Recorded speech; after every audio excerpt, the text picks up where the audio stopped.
All right, I'm just making this sort of video.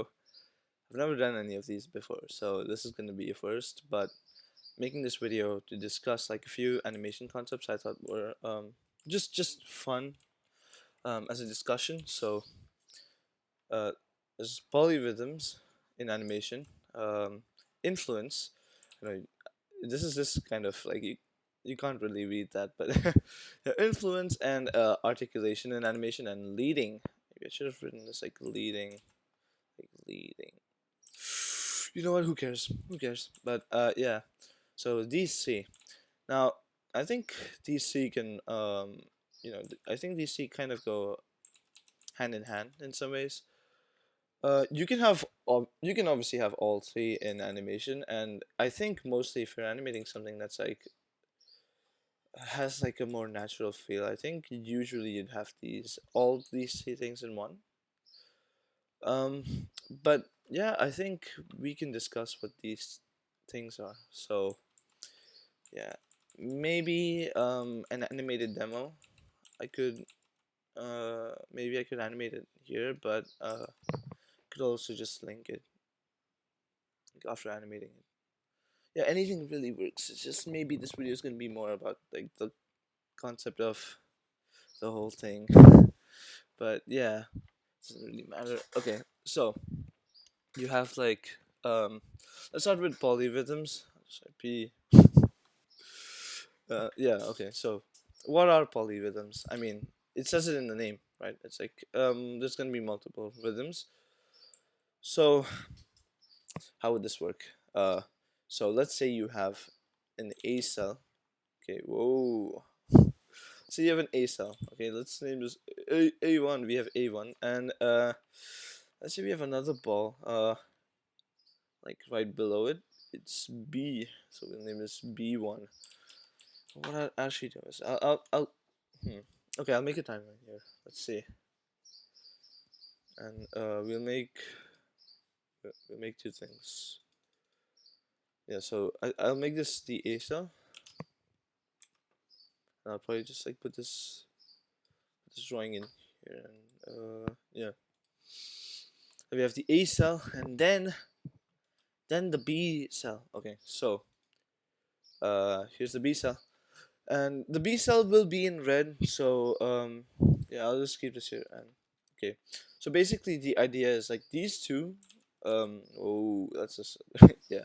So these two will depict like two different types of uh speed of movement, right? And usually the way we go about this is uh we'd go like, okay, let's say for A1, if I want to make it reach here really fast, it'll be like one, two, three, maybe even two. If like that completely depends on how fast. But yeah, whatever. It's like okay here, you go whoop. Right, he's here. Okay, he's here. Okay, so uh, with the B cell though, um, let's say we wanted to reach this place like where the A cell is, but much slower. Hence we put it like maybe 12. And now this is where A2 is. Okay, yeah, this is where A2 is. So woo, okay, sorry, B2. Yeah, this is where B2 is. So and this is A2. So A2 B2. But the idea is that okay, so for A1 A2 AC. Here with A1 to A2, you don't like if you play it, you don't actually yeah, you wouldn't actually need in between here, so you wouldn't actually have to go like and then yeah, there's no need. There's no need. Uh, but I think with B1 to B2, you might need a few. Yeah, maybe like three or four. Who knows? Who cares? But yeah. So the idea being that these two things. Okay, let's do a returning thing. So let's do a returning movement. This goes back. This way. So, okay, so this is on series. Yeah. Let's keep this here. The animation cell, and then he's back. Whoa. supposed to be back, but there. Okay. Yeah. So he's back, and he's gonna take a while. He's gonna be. Ooh, I'll put him here. So new animation cell, and it's 3. Oh, I copied B2. Yeah. So there. Okay. So now when we play this, it's like A1 goes and then comes back. Okay, because they don't want to listen. Okay. Oh, it seems kind of like B is the only one that's there. Okay, A. Yeah. But the idea being that you can see that A is clearly moving at a much different rhythm than B. It's that A is moving much faster than B, and B is moving much slower. Oh, like of course we can add C, and C can be much slower. D can be much slower. But the idea for polyrhythmic animation is something that everyone already does. So it's kind of like uh see awkward like control seeing. Whoop. Okay, there it's gone. Yeah. So idea is that it's something that everyone already does. So when you make an animation, let's say just you leave the entire like cell divisions, right? You don't do cell divisions. You're just making a sketch. So you put everything in like cell 1, which is the A cell, right? You're making like a basic plan A cell. So you're gonna have like your character and yeah, you have your character and then the character in the background, right? Let's say both beings in the scene, the way they just are, usually we just divide into cell, right? So this is A cell, this is B cell. We in this case we won't divide them, just like if you're making an animatic or if you're making a rough storyboard, or just like or even just like a rough animation. I don't know if you usually divide the entire thing into like cell-based segregations. Instead, I think you would like plan this whole thing out on one cell, and then um and then do like everything cell segregated once you start like animating it for real, but the idea of cell segregation as a whole is eventually you come to a point where you're like, okay, well, we have this guy, right? And then we'd probably have like this guy, and then we'd probably have like this guy. And you see the problem is like I don't have this guy and then this, whoa, and then this guy. So basically I'd have so many people, and yeah, there's many things you can do with this. It's like you can make these, like you can compile these, make them like what, book 1, and like whatever.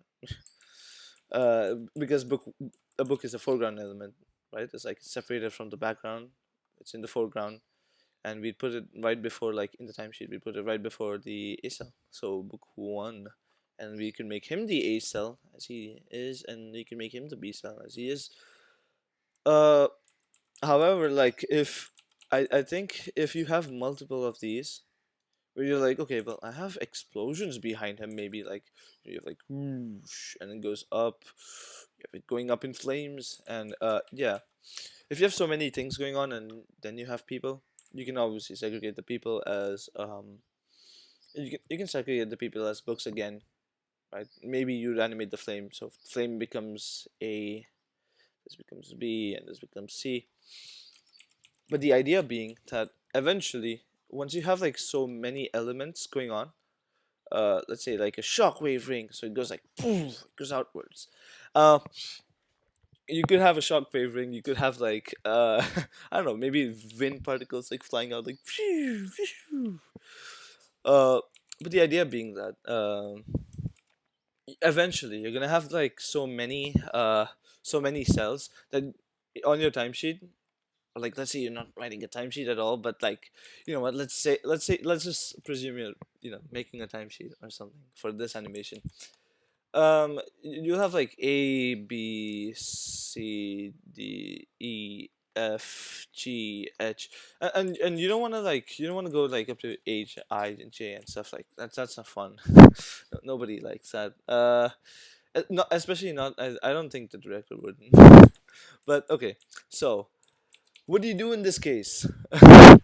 you you group them. So okay, we bring him back. I don't know why I was okay. Bring them back, And in this case, um, you have your fire, right, going up, and then shading in. Then you have your shock wing, like you have your shock wave. Sorry, shock wing. Yeah, you have your shock wave, and then you could also have the wind particles.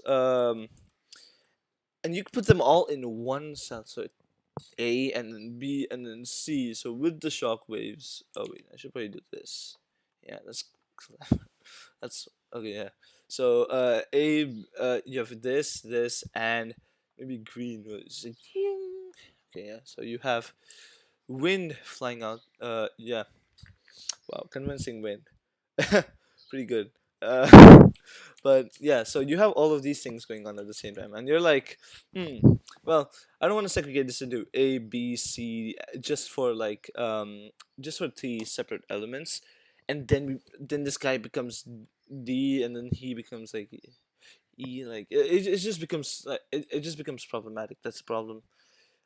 It's kind of like it's too much for no reason. So yeah, what we're gonna do is gonna erase this first thing. I don't, Gee, God. Okay, so uh these these bits we group them as A, and you're like you're gonna be thinking, well, if I wanted to like work on different timings like those two balls that I animated before, uh how's that gonna work? Well, it's all gonna work through polyrhythms. So this is like a concept, and even articulation for that matter is a concept from music, because I'm kind of like getting into music and stuff, and so I'm learning it. And honestly, I just think like there's so many like terms from other things that really help describe things for animation and art, or like vice versa, right? It's like there could be things in animation that help describe like a word maybe they might not have in music. I don't know, maybe. I mean, hey, music theory is pretty dense. So yeah, ooh. But no, so it does like define. I mean, hey, we've had rhythms in animation for as long as animation existed. It's like every movement happens through a rhythm, whether that be like a completely non-rhythmic feeling rhythm, or that be like just like whatever. I mean, I guess like it needs to have a beat under it, and then a certain pattern of like movement, whatnot, right? So that's rhythm. And what we could say is maybe the fire explosion in the background is like something you'd animate on fours. You go like fours, and then you go bam, and slowly expands. It's like a all engulfing flame. It goes rises up, rises up, rises up, and then curls in like you know idea being that it's just like it. I mean, it works progressively upwards, right? So it like goes like this, and then you see all of the mass and volume, all of the volumes like working in tandem with each other, overlapping each other, and all of these things, and become more prominent. And all of these things you could obviously do in fours, so you don't need to animate everything on once, because then the entire problem of like polyrhythms just doesn't matter. Actually, it does, but yeah, it makes it much like simpler, I think, because ones is just kind of easy. I don't know. It's time consuming though. Uh, it is really difficult stuff. But hey, if you can use your timings well, I mean nothing. There's like nothing like it.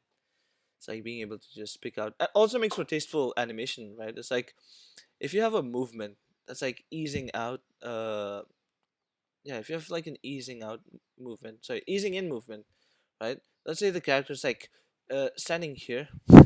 I'm referencing a cut of a friend of mine, so I mean, hey, but yeah, so let's say they're standing here, and they're gonna go into like an action, um, and they go with like let's say they go fours, fours, maybe another fours, slight movement, okay, some movement, and then they start going threes and twos, and that's how they devolve into like the ones, and they go really fast, so from slow to fast, slow to fast. So that's kind of basic theory anyway. It's like when things move super rapidly or just quickly, you go ones. When things move slow, you keep expanding.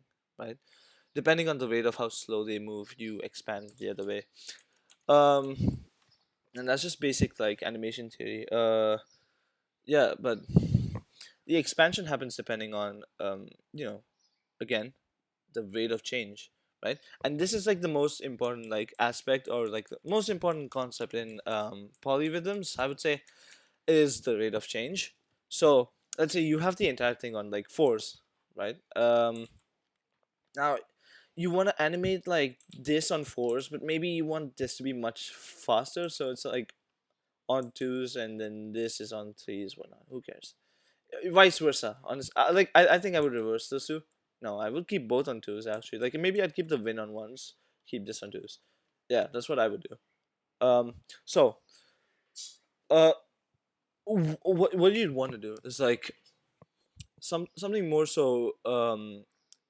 You would think about them as like one sort of like one group.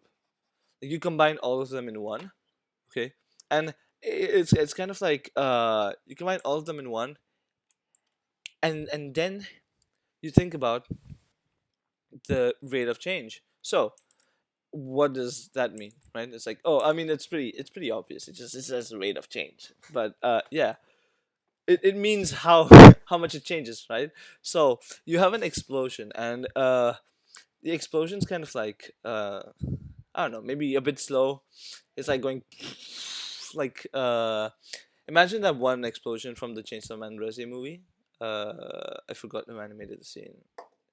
I don't know. Was it Riki Matsura? I don't know. But yeah. It's like. Am I even? Yeah.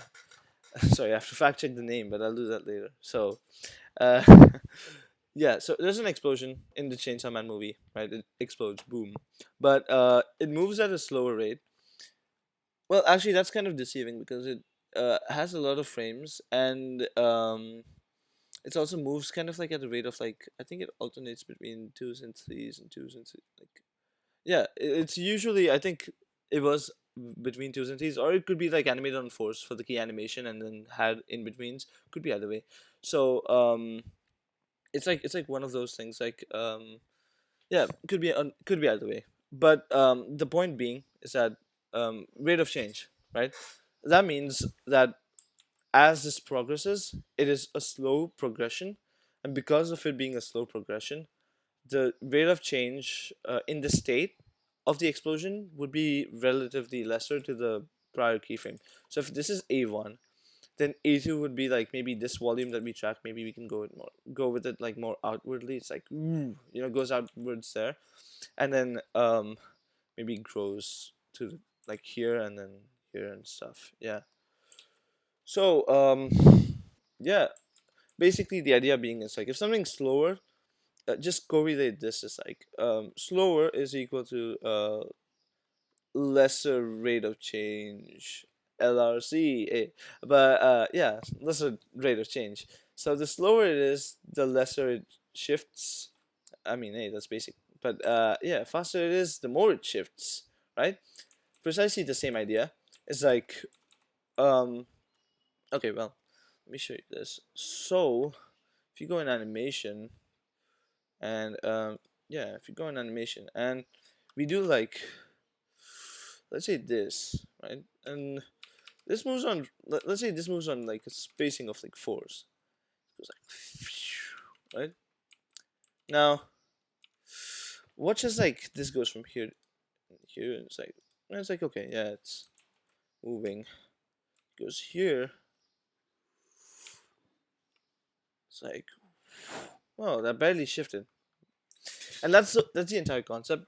Is now if I take like another thing, and let's say if I have another ball here, both on fours, I'll just put like these are on fours. Yeah, but both are on fours, and I put this here, and it's like, this guy goes like all the way here,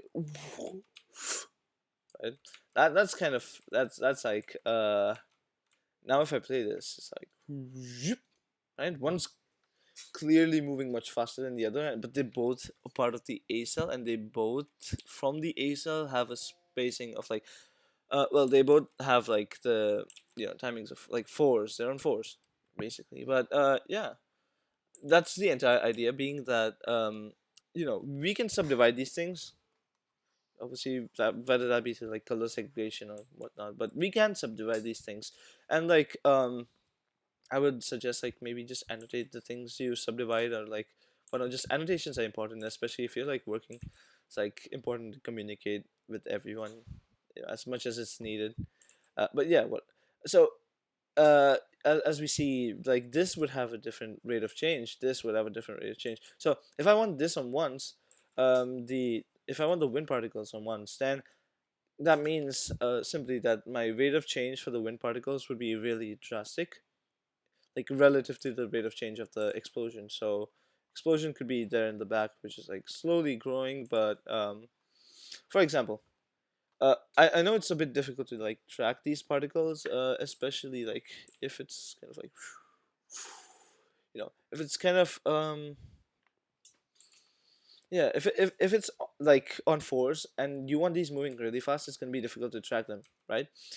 But the idea is that maybe you don't track them, but track the origin points with these, so it's like, okay, well, these all go down to like you could say maybe it's a vanishing point where these come out from, but yeah, it could be anywhere.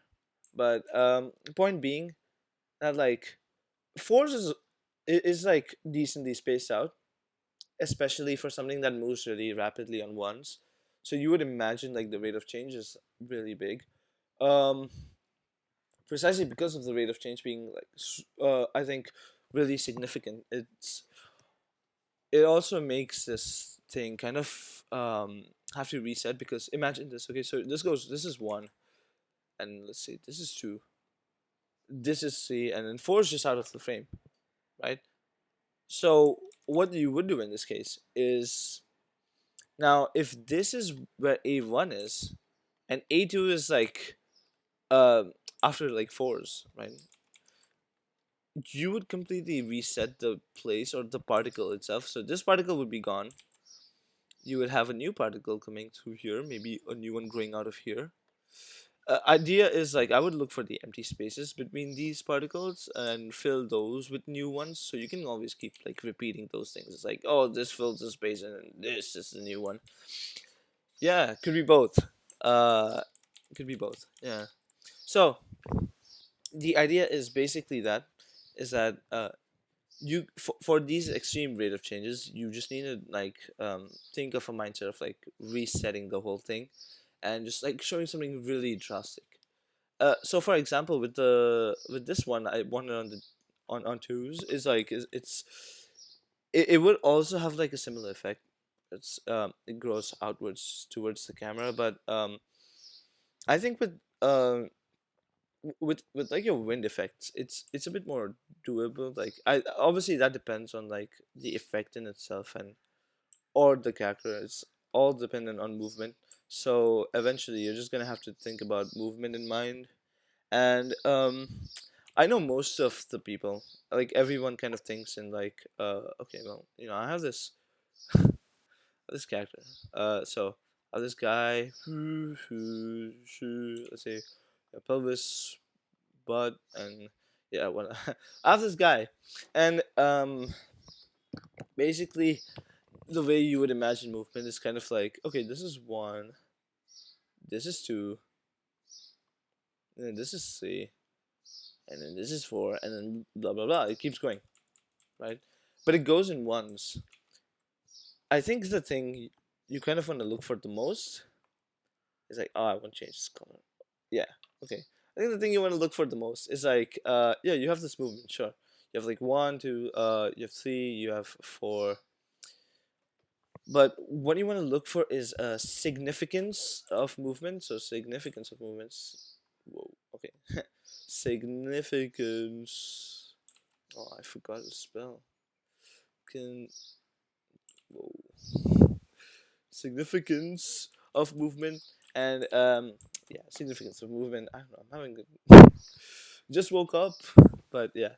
No, basically, it's significance of movement that is directly correlated to like the let's call this the right rhythm or the perfect beat. Yeah, yeah. So significance of movement, let's say S, is equal to, no, it's not equal to, who cares? Uh, that becomes a bit too mathematical, and we don't do that. Significance of movement is basically equal to like finding the right balance in significance for the next frame. If that makes sense, it's like, okay, if I have A1 and if I have A2, I want A2 to be like a point that rhythmically makes sense, that fulfills the distance between A1 and A2 as such that kind of your mind fills in the gaps, you know? So it's like if I have this guy moving a slight bit, so it's like and you know, let's say I have one moving fast. So in this case, I'd have like my mind go one, two, three. So you can imagine it's like his back is like wow, you know, he's trying to do one of like the rushing in. So it's like gets more and bam, you know, there it is. It's like right? So it's like yeah, like this could be a movement on three, so you could completely ignore this. Like this one could be ignored. But yeah, I'm saying like this is like one, two, three, and one. This is three. So these are frames, right? These are frames, but they don't need to be a keyframes. So that's the idea. This is how you like select your keyframes. Would be what is rhythmically right. So then you can obviously like add in betweens if you need it. But this is kind of also how you simplify movements from being really like high keyframe movements to movements that don't require too many keyframes, because you always have this thing where it's like you have so many people animating everything on once, and it's not so much that it's like, oh, it's just don't do it because it's bad. I mean, hey, there's really nice animation on once. um all of the Disney classics and stuff always mostly use ones, maybe two sometimes, but yeah. But the idea is like it's not to like downplay the ones. I think ones can be really great in their own right, and some places I think they're completely necessary. So like you can take this springboard example, right? You have like this springboard, and let's say if someone dives off of the springboard, you always have like this sort of movement of the springboard where it's like um it kind of flickers, right? So you have like this flickering between the springboard and yeah. So springboard flickers, but the idea is that like I mean, hey, someone's gonna say like, why don't you just add a flicker notation, and like, why don't you just do repeat where it's like repeating, like you know, one, two, three or whatnot. Um, yeah, why don't you just do one of these? But that's because like the board is kind of like also gradually moving inwards towards the center. So this could be yeah, this is one, this is two, three. If that's C, then this is gonna be four. This is four. This is five. Then this is six. This is seven. This is eight. Nine, and then it would keep like going about on this point. Uh, but yeah, some places ones are completely awesome. But the idea is also making things simpler for yourself, because imagine you're an animator for anything, whether that be like you're someone who's gonna have to eventually do your Genga, or you're gonna be someone who's doing like an indie project and you're eventually gonna have to color, and let's say you don't you know, you don't necessarily want to do in betweens for your stuff, and you just want to like use timing really well, so that you don't really have to end up doing like a lot of work. Basically this would be for you. So it's like, you know, maybe the kind of the style you can use, like it's like you know, whatever, like really strong posing, so it's like legs go out, and then you know it's like here it's like wow, and then you know he's like from afar he's like foreshortened, he's like yeah, uh, yeah, because Kannada style works in extreme poses, right? So you almost always go with like large spacings or maybe quick spacings, who cares? But it's just like extreme to extreme. But yeah, so the idea is that like having like keyframes and finding the perfect beat, rhythmic beat in the animation for there to be a keyframe in that place. So here I realize, like in my mind, if I'm thinking of like a jump animation or like an anticipation movement, so like if I were to make a new file, because we're gonna open so many files here, and let's say I use this one. So let's say I have this guy. Um, let's give him a neck. Oh, that's a flat neck. Yeah, let's make him a bit robotic. Yeah, you know what? Let's give him this. Okay, yeah. So we have this dude with the doors with like a weird neck, but ignore the neck. So we have this guy. He's gonna get. He's gonna be like anticipating. So let's see. We have like 3, 1, 2, 3. Goes down. Like wow. Oh, we want to make sure this is on. Okay. Whoa. Okay. Yeah. So. Wow. It's a bit much of a belly. And then yeah. So, see the arms. I would have like from about here now. It's like kind of something like this, where he's like bracing for. Wait, that's a bit too close of a gesture. So I'll go like maybe a bit more open with the arms. A bit more open on the sides. Yeah. That's still kind of. So I would go like. That's also too strong. I would go something in between. Okay, who cares? So we go, and now we know we're kind of intuitively we're following this arc, right? So it goes like, and a slight bounce up. So you can see.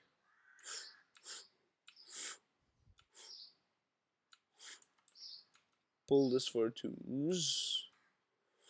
Pulls him slightly in, gives him time to like pull his head back into the movement. We'll see the severity of like the change here in a second. We'll see if that's like the enough amount of change needed.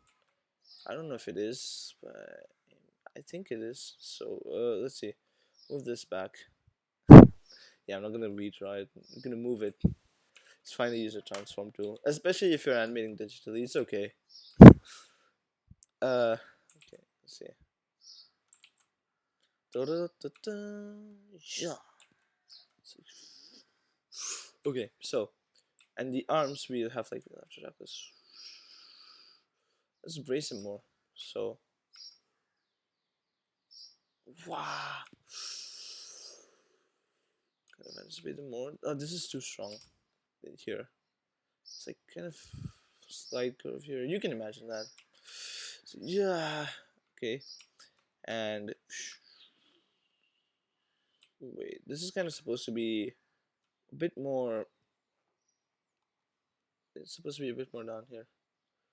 So like, we put like this anchor here and then raise that downwards. So yeah, it's because he's kind of like this will. I'll discuss leading at the same time. So yeah, I'm not gonna mix them. Talk about polyrhythms and then yeah, and then right now I'm talking about like the perfect key because that really does matter for your polyrhythm stuff. Really does. Um, we want to think about this. So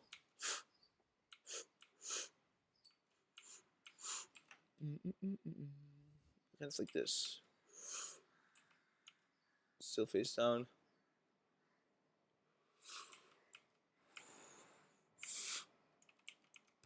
And then you have like your, and he's slowly lifting his head up. But yeah, you can just go off of this and go here. Go. As you can see, now you have like a bit of a like a whoop. He's doing a bit of a drop and he's like going up whoop, whoop, whoop. But I would say like what you could feel out of this is like just a basic sort of idea for our like timing of the animation, right? It's like so even though there isn't like maybe a lot of frames. I mean, I guess 5 frames is a lot anyway, but it's like we could obviously simplify that, but then I would like recommend I would recommend going like using your in betweening. But I mean, hey, that's still plenty. That's that's like that saves you from like using 11 frames to only 5, which could still be simplified. So that's a pretty good thing anyway. But that's the whole idea. It's like just finding the right rhythm, the perfect key, and yeah, just finding the perfect key for the movement so that rhythmically it's placed in a place where the rate of change is just enough so that it doesn't look jarring if you play it, and it's also not too less, so that it doesn't look like it barely moved. You know, yeah, that's the idea. So it's kind of like you just want to find the right place, and that's how like you find the right keyframe. And this is super important in polyrhythms precisely because we're gonna be using like let's say explosions slow, right? So we know what type of like rhythm we could use for it. Like let's pull out the timing for like the explosions. Let's say so we have one starting keyframe. So we go right fours, threes, where you have like because you're slowly starting to introduce more elements. It's like, right? And so two, yeah, maybe we go by like 4-3-2, maybe. I don't know, but also like we could also go for threes and so on and fours and whatnot. It just depends on how much you want to slow the tempo. You could also just go fours completely. So yeah, you can go for that sort of timing. And for this one, we already know it's ones, and this one we could go. Okay, three would be significant for this one because three is like where it would be like here, you know, it's all up here, and four would be when it's out of the screen. Because you have only one blast, is I would recommend it's like you animate, um, maybe go one and instantly to three, and and then you just go X, like the entire like cell goes out, right? So whoa, but that's only if this is an individual cell. So in the polyrhythmic conversation, okay, let's say the one you want like the most precise timing for is the explosion. So we would go all fours for the explosion, and now the entire like prospect of like polyrhythms is all about correlation of other elements to the timing of fours.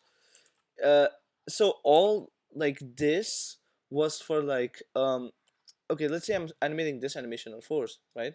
The only idea is that like I take this and okay, 1, 2, 3, 4, and yeah, so this is in fours, so I could like hold up, like here I could take this out and I could replace this here, so this has a spacing of 4. It's like okay, so now 1, 2, 3, 4. Yeah, you can shift this slightly back, and it's likely that when it reaches to the third frame on fours, it's gonna be this frame's gonna be a bit different. But because this is like a settle movement, it's likely not gonna be too different. It's likely just gonna be like his head rotates back a bit, like slightly like this, and then like he settles a bit back down. So if you play, as you can see, it still looks like it works exactly the same way. It's just that we've adjusted it to fours, so it's the same rate of change. It still moves at the same pace, even while being timed on fours. And that's the entire idea. Is that polyrhythms work this way? Is that my explosion could have a different rate of change. All of these will have different rates of change, but even if I want to put them in all in one cell of like the A cell and then put them all under fours and then animate them, I could still do that. It's just like I just have to like make it relative to force, right? It's like its movement just needs to hit like the keyframe on force. So it's like, okay, so I know that this explodes like it goes like one, right? Maybe on the second frame it goes like two, and third frame it starts to like go here, but the shapes start to thin and become more like individualistic, and then um fourth one it's like all like here. Then all you would do is like just take the first one and then the fourth one, and if everything in between that is just like an interval, so it's like just like in music it's like you go here, I don't know, yeah, and then like this in between is the interval including this blah blah blah.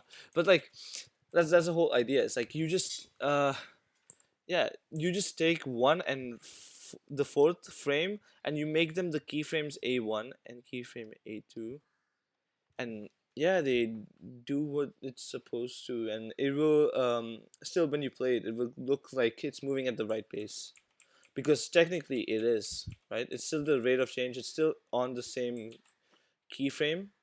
It's still like you just pick the one that's you kind of just pick the point of movement where it is like on force, you know.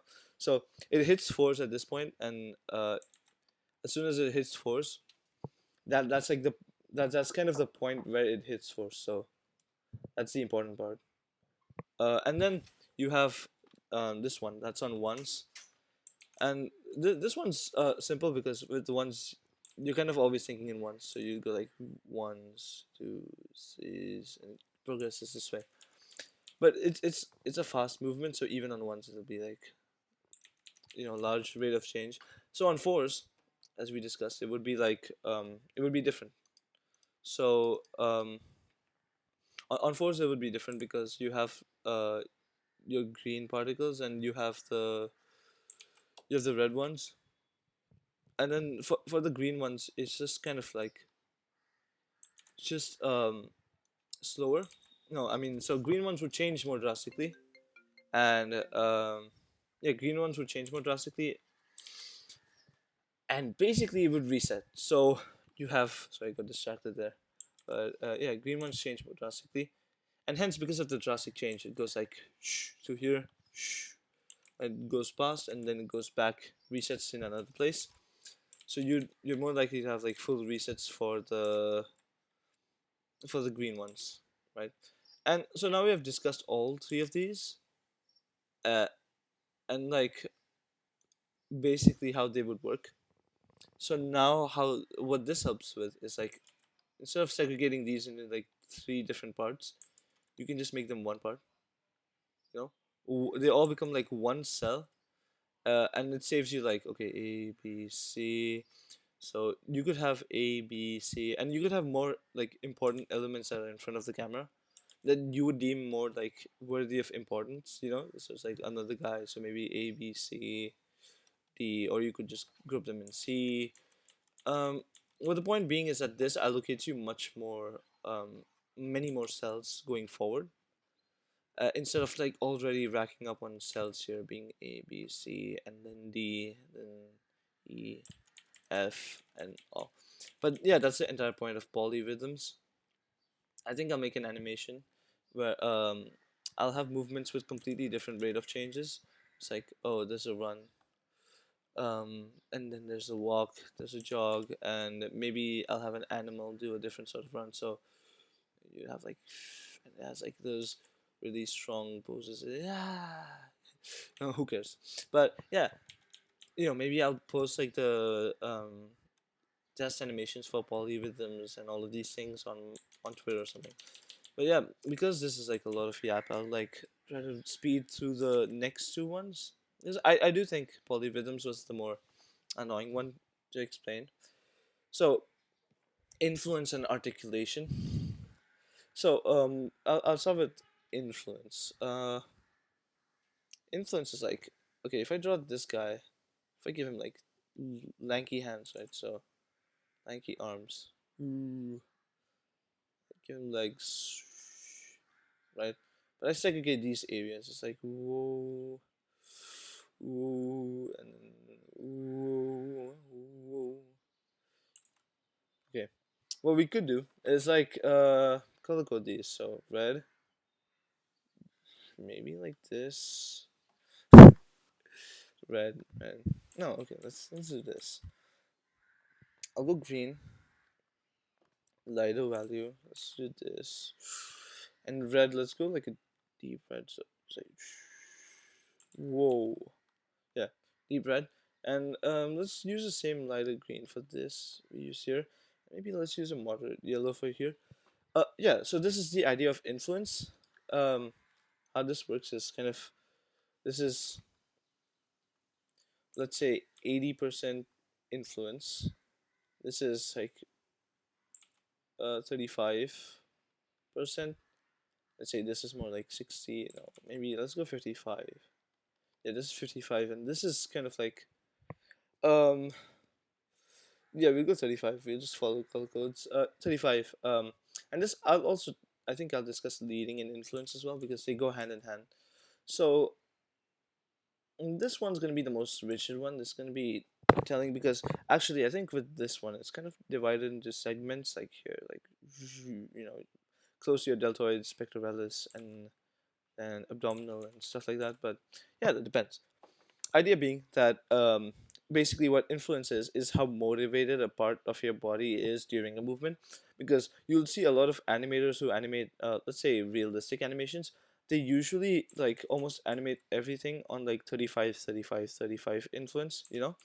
So basically the idea being that if I animate looser, like loser, but no, if I animate more loose movement, and if I have the movement be like more reactive, lose, you know. So for example, he's going forward and like his hands like swing all the way back.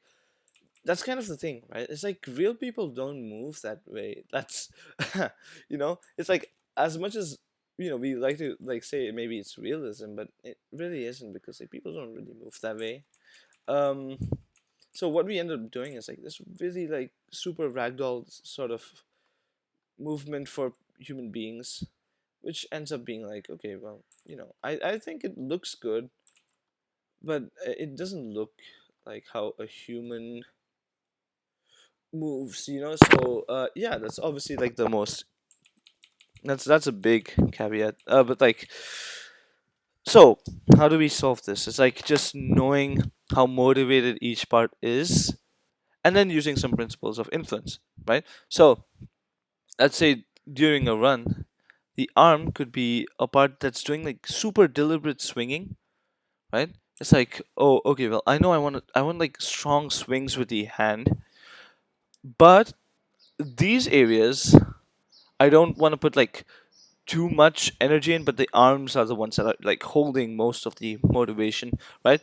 So it's likely that as a result of this, it's gonna make your like torso a bit like lighter. No, it makes your torso lighter. Yeah, and we'll use this shade for the shoulders, right? So this is what ends up happening to like the rest of the body. Is like, oh, you're swinging mostly with your arms, so your torso is like, okay, well, you know what, I should probably also twist to like accommodate the arm. So if the arms are like twisting really fast in this super rapid movement, maybe I should twist the torso as such so that I can accommodate for this like high velocity, like high speed change movement, rapid movement basically. And that's kind of what it ends up doing, is like accommodating for the rest of it. And so I would say like these bits of the body are kind of like the most like consequential bits. What that means is kind of like, based on like the consequences of each movement, whether that be the movements of the arms or the legs or the head even, these body parts are simply more reactive. So they kind of decide their influence based on like what movement is like being done by the ones that are usually more motivated. And this is kind of the case with running, right? It's like your legs are also pretty motivated with running, and sometimes your arms are just mostly motivated. But yeah, so you see like Takeshi Honda, for example, he does. he's really good with this. You might see a scene in Evangelion where like Asuka is I don't know what she does, but she kind of like takes her arm from up here and she like brings it down here, right? So it's like on the side. So she's like, and then yeah, but she brings it down, and as she brings the arm down, she kind of doesn't do like what most animators would like have, like if they want make it like quote unquote realistic. It's like they'd have it like swing, right? It's like a really big swing. It's like or like a recoil or something. But yeah, there will like definitely be recoil if you move really fast. But that's what kind of like Honda understands. I think it's like that. The movement's really motivated, right, with the arm, because the movement's completely initiated by the arm in itself. That means the motivation for the movement's really high in the arm, which also means the arm is really locked up in that movement. So it's really motivated. It's like has this like strong idea of what it needs to do, and it has no reason to like hold the arm really like loosely, right? So it's motivated. It has a strong idea. That's what I would say. Motivated is it just has strong intent. So motivation is equal to intent. So the stronger the intent, the stronger the motivation, and for that, the stronger the rigidity, or like the more control they have over the movement. That's basically all that means. And what influence is to that is kind of the consequence, right? Or also kind of why the entire thing happens in the first place. It's because, well, this is 80% of like influence, right? Which just means that it has 80% motivation, so it's the one that's taking most control. So your lighter motivation, so like stuff like 35, just means like the basically the idea being that the more motivated you are, so if mod is up, um the more motivated you are, the more the less ragdollish you are. So you're not ragdollish, but you move with more intent, right? And oh, the less reactive you are. Yes, less reactive. So yeah, the less reactive you are, the lesser motivated you are, the more reactive you are. And that's kind of what it means. It's like these bits in this case, if you have a predominantly like arm movement, these bits, all of them end up becoming reactionary and secondary, right? And kind of like this is what I meant by leading is so these are like your chain reactors. So you have one, one, and then everything else works consequently towards from like the chain reaction. So it's like from the leader of the reaction. So the L. Let's put this L instead of one. L. Okay. So from here the chain goes one, one, evolves into maybe this is two, and then maybe as a result of like this getting pulled into that, this is three, and maybe these are four and five. Like this is like four as a whole, and then this is like four. Yeah, but that's the idea. It's like every movement in some capacity has a leader. So it's like maybe I could be leading a movement with my head. So it's like I'm going all the way forward, and the body's getting pulled along. So this is one. This goes down here. It goes two, and then the arms get like drawn back, right? Because it's like so much force pulling him forward. It's like two and three. Um, yeah, and then those become reactants of the movement, and basically that's the whole idea. Is like the less influence you have, more you the more you react, the more reactive you are just naturally. So the more basically idea being the more loose you draw these things, right? The more loose you animate these things. So if like someone's torso is pulled and the head is not motivated, it's likely that the head is going to tip back like this before going forward. Or if it's really motivated, then it likely would only just slightly have like a bit of a tilt before. And I'm talking about like if someone's like pulling you really fast. So or for example, if you're like if you're like exaggerating, it could be like all the way like whoo, and you do like squash and stretch. But yeah, these all things kind of like tie into the same thing, and it's the idea of influence. And yeah, so if you want realistic animation, always thinking about motivation and what the intent is of certain parts and things is probably going to be the most helpful, because yeah, because realism is truly defined by like those dynamics. It's like you can't really play everything loudly, right? So you can't have like the lack of reactiveness be super loud unless there just genuinely is a really loud lack of reactiveness. Um, and so what that means is just that like that just means that you can't do everything on the same volume, and it adds a much nicer dynamic to like your animation if you have these volumes coincide. It's like whoa, but it's more like a result of one of the volumes, right? If you think about it, it's like this one's a loud volume, which is like you could say like this produces a loud sound, the arms here, and everything else is kind of like playing softly to like in favor of the arm because it's just reactive to the arm. So yeah, that's the influence. It's just like the influence that certain parts have on the movement and how they influence other parts. Initially when I was thinking about like the whole influence thing, I was thinking something more like if you use like one of those soft brushes, soft round blend. Let's not use soft round. Ah, yeah, these. Let's say this, right? I would say something like, it kind of like fades. Whoa, it kind of fades into like each other. So it's not like completely just dark. You know what I mean? So it's like here, so you blend that here, right? It's kind of like one of those things. So it's like a gradient. So it's like it's slowly becoming more influence. Yeah, that's what I would say. But that's closed chapter for the influence. And okay, yeah, articulation of movement. This one's interesting. Okay, this one's kind of like it isn't as like methodical as like this one was, or like maybe even the first one was. This one's kind of about feel. It's about like something similar to phrasing in music, but the idea being that you have a movement, like maybe a movement of jumping. So let's use like this. So you have a jumping movement, right? You have an anticipatory pose where it's like, and you have your legs really taut, like, and you have a lot of force here, a lot of force packed here, and it's like, force is waiting to be released. It's going downwards here, and then I mean, it's likely gonna go more on a tilt here then because it's pressing more diagonally here.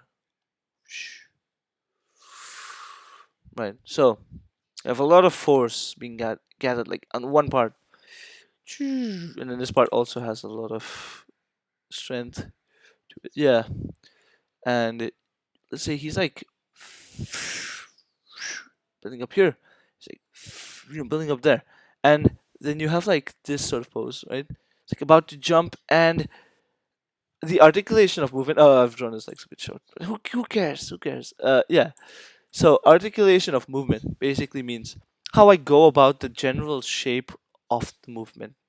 You know, so this is sort of like a basic shape.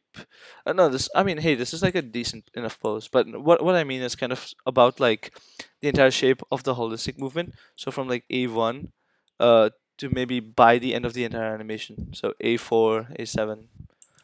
Uh, but that's dependent on like how long the animation is. So from there, then you have like it's multiple things. It's thinking about well timing. You have like timing of the animation. Then it's also about posing. I think it's mainly about posing. And yeah, actually, I would just pull out posing and timing. I think because this looks like rhyming, but yeah, posing and timing. These these things, these two are what's most important for articulation. So you can say because things by the way, timing, spacing, these two things are also a subset of like the general timing, right? So when you think of timing, you think of like fours, threes, twos, yeah. But you think of spacing, and then you think of like how much the drawings change, right? These both things are kind of like a subset of timing as a whole. So not this timing, but this timing. But yeah, so these things have like articulation consists of how well you do these two things.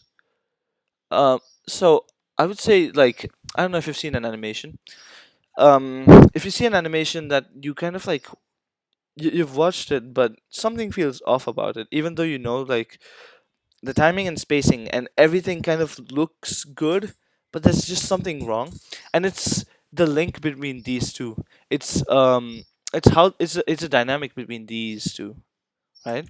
It's like, whoa, how did these two work in tandem, right? It's about like how these two work together, and that's what articulation is. Because um you could have you could have timing that's like really good, like if you just judge the timing based on like just the timing individually. So it's like or maybe this is spaced out really well. It's like fours, you know, fours, threes, and then ones. You have a nice deceleration, like you have a nice acceleration here, right? And then like let's say you vary it, and then it slowly goes back into this twos. It builds up like another fours, and you're going back into this like movement of really slow to fast, to slow to fast, right? You can have really like masterful timing and like really elegant timing, but you could also have like really good posing individually. But now it's about like how these things kind of like work for each other, where you don't treat timing and posing as like two separate things, but about how they complement each other. And that's what articulation is you can have a good pose, you can have a great pose, but in the in a timing that's like not right. And you can have a great like timing for poses that just don't complement the timing. So what articulation is like finding the right timing, finding the right pose for the right timing, and doing it right so that the shape of the movement is something that looks more tasteful and has a better shape of movement in general. um One of the ideas of shape of movement that we can discuss, which is like super familiar to most animators, is the arcs. So arcs in this case, this, right? It's like if you use softwares like Cinema 4D or Blender and stuff, you'll have arc trackers, right? That kind of work something like this, where they track your keyframes and they show you where they work along these arcs. This is a form of articulation, because you'd see in Cinema 4D and stuff, you can just pull these parts and it changes like where the constant moves. um and with animation 2D, animation 2, we do the same thing, where it's like we shift these arcs and we work around like how we position the arm for the arc. It's like, oh well, this doesn't fit the arc, so I should maybe I should change it, right? But yeah, I like that's a form of articulation for sure. That's definitely one of them. But you see that addresses things like maybe how this is gonna move, how this is gonna move. This guy's gonna move like this, and then he's gonna move, and then he's gonna go up. He's gonna go up here. But yeah, and these are gonna move super linearly. You can imagine it's like going from here to here slightly. But yeah, um, that's basically part of it. But articulation is the shape of the movement. So what that means is like, okay, let's say I have like a jump animation on a specific uh timing here, and he's like jumping. He's like, yay, super happy. I don't know, that's a super bad pose. But yeah, he's jumping. Whatnot. Who cares? Uh, and he's really happy. Um, but but let's say this happiness isn't being conveyed in the best way possible for the keyframe, so it ends up looking like a movement that's half baked. So he just kind of goes like, it's like, ooh, preparing to jump, and he jumps up in the air, and he goes like, yay, right? But the problem is, you can see the this is kind of like far too linear, right? It's too vertical. It's like, whoa, it's kind of not that fun. It's not a fun timing. It's like, it's not a timing that goes like, it kind of goes like, it kind of goes like, it doesn't go, right? And what that just means is like how it bends and curls or like turns and then makes the shape more fun. And what I would go for instead of that, something like maybe the head goes in, head works in, right, towards the arm's falling like a yay, right? And it's like phew, and yeah, the body follows this like strong arc. It crosses through, it's a yay, and he's feeling happiness. He's like yay. Yeah, and his head's like turned in here. But yeah, you can see this follows like a right. There's like a sort of like this, and he's super happy. Uh, and yeah, happy guy, everything, and then you get a good articulation of the pose. And so this is what I mean by the right timing and right pose. So kind of like if I kept that keyframe and if I timed it well enough, so let's say this is on like either on, you could use both, either threes or fours. So in this case, to reach that point, it's like or it depends on how fast you jump. You could go uh, twos or threes.